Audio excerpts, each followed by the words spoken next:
রাসূল সাল্লাল্লাহু আলাইহি ওয়াসাল্লাম জুলাইদকে হিজরত করে মক্কা থেকে মদিনায় পাঠিয়ে দিলেন। কিছুদিন পরে আল্লাহু আকবার, আল্লাহর রাসূল হিজরত করে মক্কা থেকে যখন মদিনায় গেলেন, তো মদিনায় যেয়ে দেখে জুলাইদ এখন মানুষদেরকে, সাহাবীদেরকে, কাফেরদেরকে মুসলমান বানাইয়া এখন ওই কোরআন শিক্ষা দিতেছে। বলেন সুবহানাল্লাহ।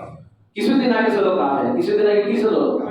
এই জুলাইদ কাফের ছিল, আল্লাহ রাসূলের কলিজা ভরে গেল। আল্লাহু আকবার, কাফের ইসলাম ধর্ম গ্রহণ করেছে, আবার সেই কাফের আবার দ্বীন শিক্ষা দিতেছে। এটা দুনিয়ার কোন দিন না, যেটা আল্লাহ তাআলার কালাম, এটা শিক্ষা দিতেছে।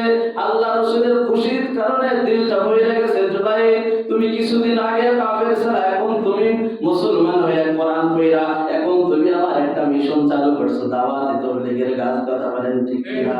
আল্লাহ তাআলা বলেন, ইয়া আইয়ুহার রাসূল বাল্লিগ মা উনজিলা ইলাইকা মির রাব্বিক, রবের পক্ষ থেকে যা হাবিব আপনার উপর নাযিল হয়েছে সব আপনি উম্মতের মাঝে তাবলীগ করেন।